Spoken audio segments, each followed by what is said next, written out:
फिर एक तो नहीं होगा ना। राज्य का मुखिया एक पीढ़ी में एक होगा तो दूसरी पीढ़ी में दूसरा, तीसरी पीढ़ी में तीसरा।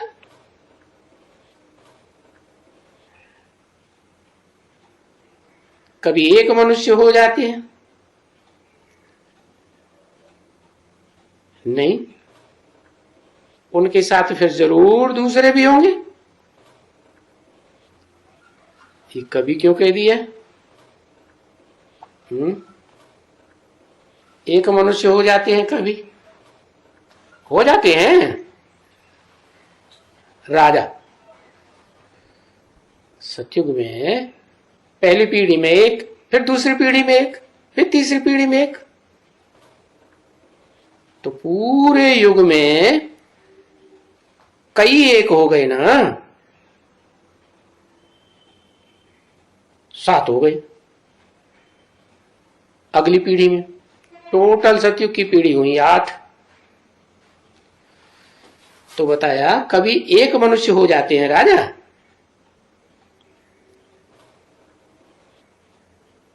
एक युग में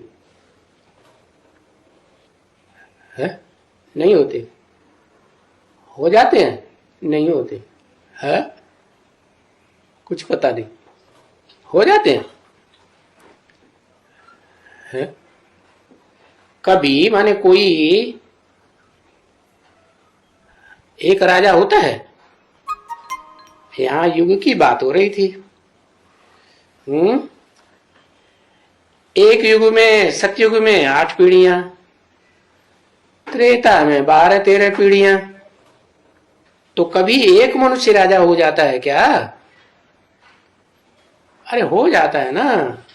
पुरुषोत्तम संगम युग में सारी दुनिया में एक ही राजा होगा ना, वो युग ही भूल जाते हैं है? जिसको खास याद रखना चाहिए सो ही भूल जाता है। नहीं, उनके साथ फिर दूसरे भी होंगे। क्या कहते हैं उनको? राज्याधिकारी। उन राज्याधिकारियों में फिर मुख्य राज्याधिकारी कितने होंगे? 8 होंगे। फिर उसके बाद उन 8 मुख्य राज्याधिकारियों में असिस्टेंट भी होंगे कुछ है, अंडर द कंट्रोल काम करने वाले है। वो अंडर द कंट्रोल क्यों बने? क्योंकि संगम युगी के पुरुषार्थी जीवन में कंट्रोल से बाहर रहे होंगे। जो सदा कंट्रोल से बाहर रहे होंगे तो उन्हें कंट्रोल में रहना पड़ेगा, उसी जन्म में या अगले जन्म में? उसी जन्म। तो कोई यादगार दिखाई है, कोई चित्र दिखाए हैं?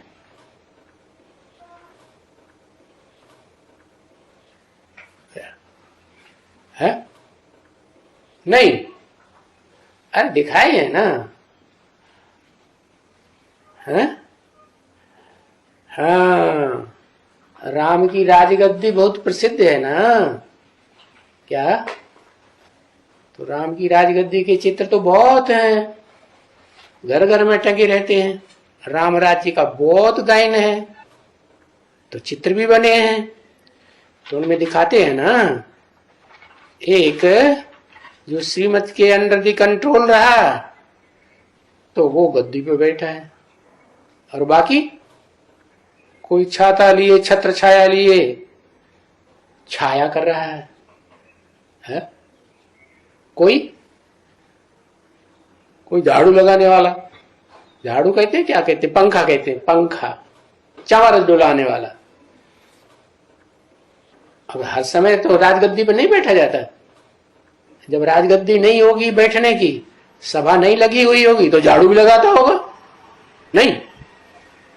हाँ, कोई पांव पखार रहा है। तो ये कौन है? जो अंडर द कंट्रोल नहीं रहे, भले सबसे पहले थे पढ़ाई पढ़ने में, लेकिन पीछे हो गए। तो फिर ऐसों को कंट्रोल में चलना पड़ता है। तो फिर कितने होंगे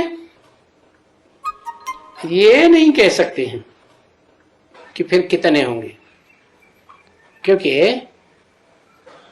असिस्टेंट जो नीचे काम करते हैं उनकी संख्या थोड़ी होती है कि बहुत ज्यादा होती है, बहुत होती है।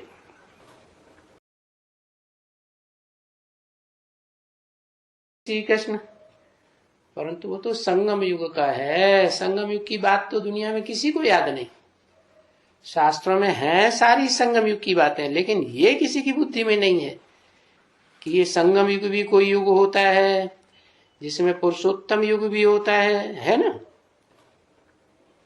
ये भी तो हिसाब है ना कि 100 वर्ष, ये तो 1250 वर्ष है ना। सतयुग के, त्रेता के, द्वापर, कलयुग के एक एक युग के 1250 वर्ष है ना। तो ये 100 वर्ष का क्या हिसाब? इन 100 वर्षों में चारों युगों की शूटिंग होती है। हाँ, सतयुग में 100 वर्ष 150 वर्ष की आयु होती है ना बच्चे, फिर जरूर वो आयु खलास हुई,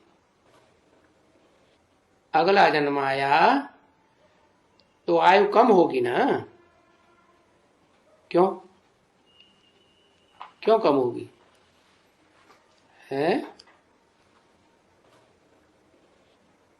वो 100, हाँ, क्यों कला कम होती?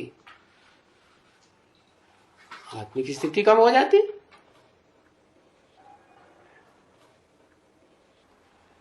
अरे आयु कम होने का, कला कम होने का कारण हुआ भोग वासना।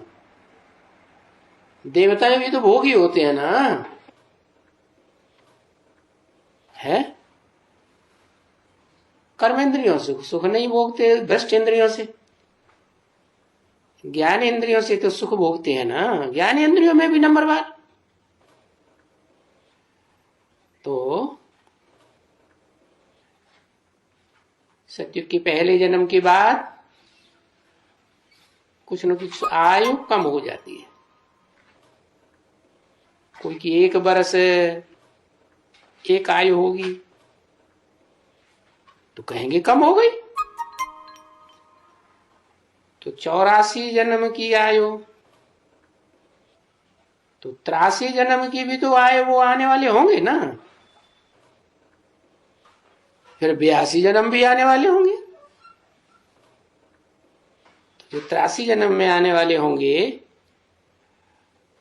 वो तो अगली पीढ़ी हो गई ना, और 82 जन्म में आने वाले होंगे वो और भी अगली पीढ़ी हो गई। तो ऐसे ऐसे सत्युग की 8 पीढ़ियों में कम होते जाएंगे।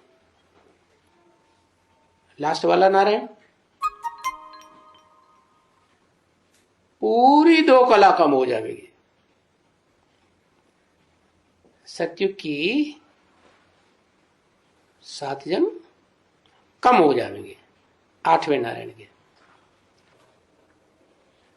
तो वो आने वाले जो होंगे वो ऐसे ऐसे होंगे, कम कम कम।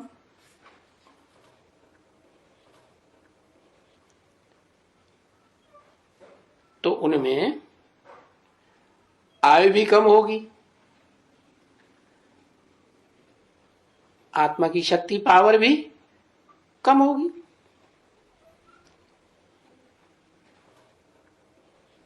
तो 1250 वर्ष, फिर 1200 वर्ष भी, और फिर 12 सदियां भी तो कम हो जाएंगी। सदियां माने 100 साल।